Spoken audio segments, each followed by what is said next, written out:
Two worlds, one city. George was a 47-year-old architect who had spent most of his life in New York City. He built elegant buildings, but his personal life stood empty. After a divorce, his connection with his son had faded, and he lived alone, quietly, distantly. Angela, 39, was a nurse from Kenya.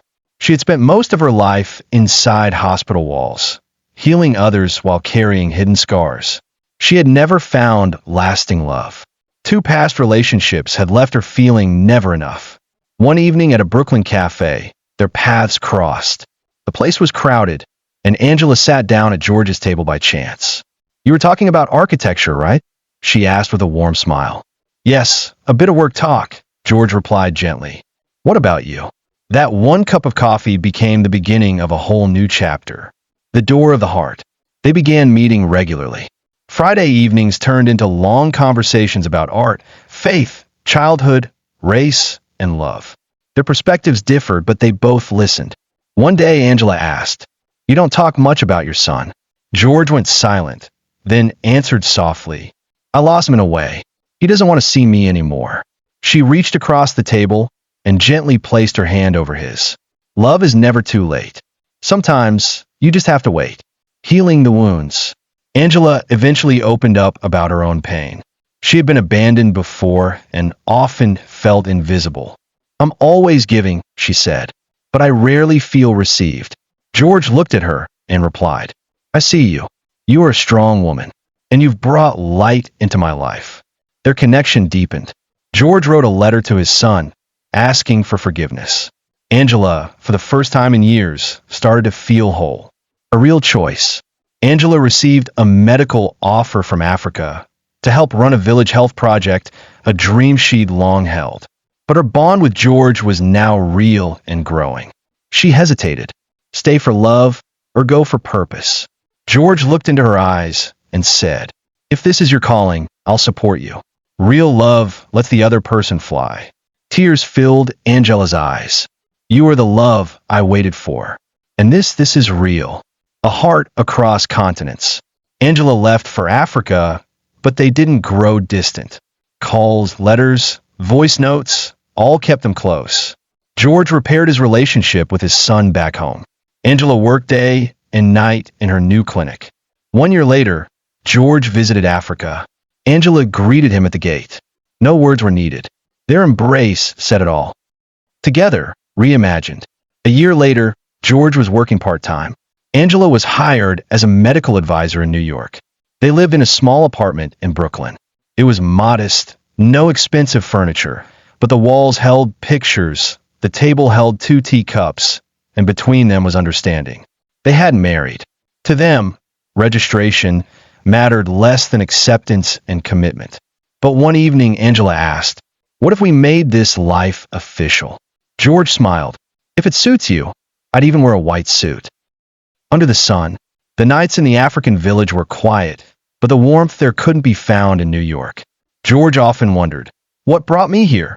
Angela was by his side, diligent, calm, and steady.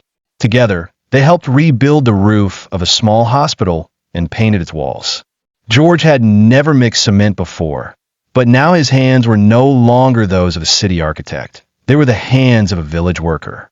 At night, they would sit by the fire, sip tea, and talk endlessly, not about wealth, but about inner peace, responsibility, and patient love. Angela would joke, "I dress the wounds of the sick, and you plaster the wounds of buildings." Their partnership was not only warm and trusting, it was a real bond. When pain returns. One evening, George received a call. His son, Alex, had been in a car accident. Though the injuries were minor, George had to return to New York. "I want to stay with you," he told Angela, "but right now, I need to be a father." Angela said nothing at first. Her eyes showed understanding. Love doesn't mean holding someone back. Sometimes it means leaving the door open. They said goodbye, but this time it felt different. It felt hopeful. 2 continents, 1 heart. George returned to New York and cared for his son. Their relationship wasn't what it used to be, but they learned to listen to each other again. George began to own his past mistakes and work toward being the father he never had been. Angela continued her work in Africa. At night, She too missed George deeply.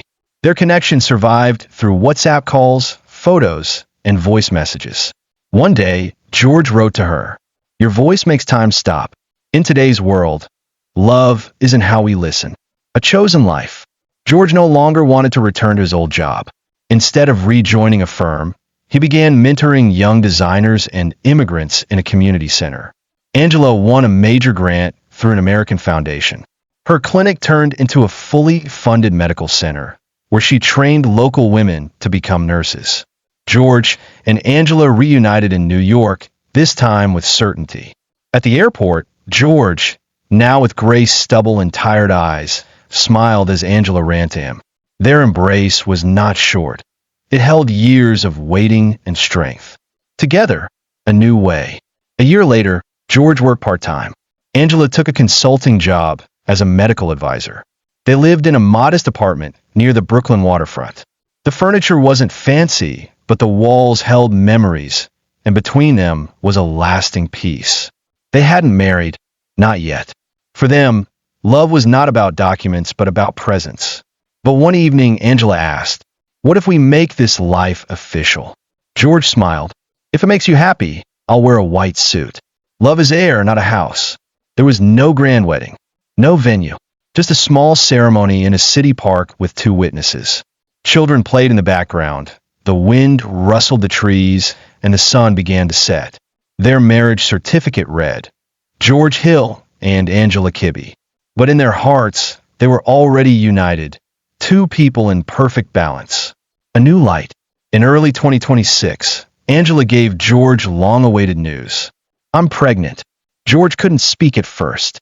Then tears ran down his cheeks. At nearly 50, he had gone through many trials, but this was the first time he felt like he was holding life itself. Angela had reason to be cautious. She'd had 2 miscarriages before, but this child would be the bridge between their pasts and their shared future. Beck, a symbol of hope. When their son was born, they named him Beck, after Angela's grandfather. In Kyrgyz, it means strong or leader. Beck was small but powerful. Nurses said, "He doesn't cry much, but his eyes feel like they've seen the world." George's life changed completely. He was no longer just an architect. He was a full-time father. One evening, Angela asked, "What are you most afraid of?" "Losing him," George answered.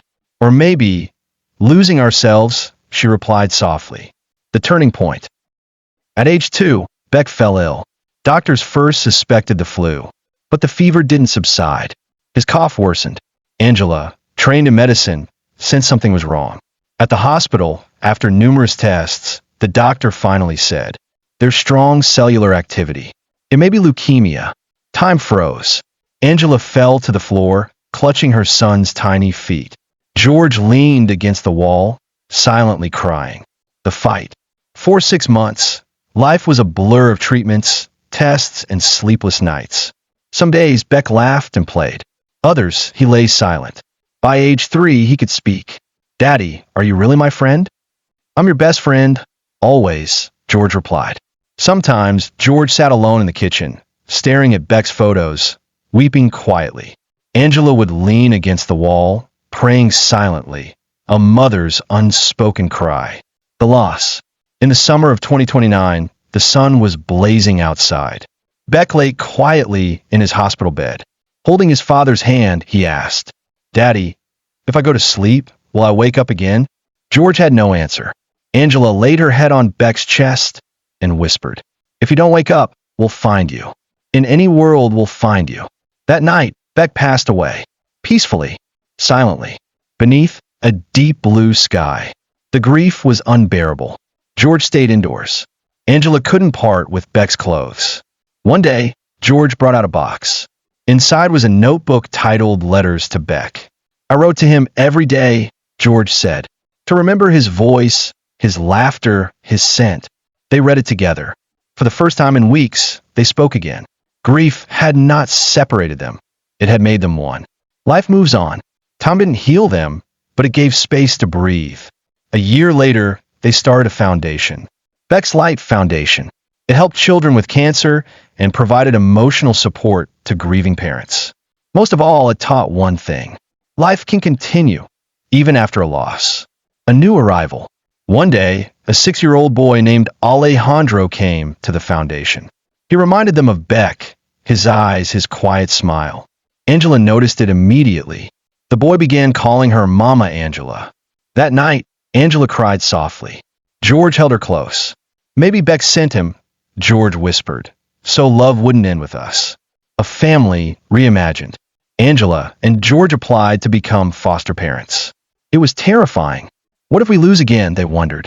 But they knew, if we don't love again, love disappears. A year later, Alejandro officially became their son. Laughter returned to their home. In Alejandro's room, a photo of Beck hung on the wall. George would say at bedtime, "This story is for both of my sons." 10 years later, 10 years had passed since Beck's death. George was nearly 60. Angela still led the foundation. Their home became a haven for children in need. Foster kids, temporary placements. Children without homes, finding love under their roof. Some evenings, George sat alone and added to letters to Beck. The notebook was still growing. One entry read, "You lived a short life, but your legacy continues. Because of you, we never stopped loving. We learned to share it. Peace is the true riches." In a late summer, they visited the river once more. As always, they floated a tiny boat with a candle and a letter inside. Alejandro held a paper and read aloud. "Hey Beck, I never met you, but thanks to you I have mom and dad. I feel you with me. Thank you."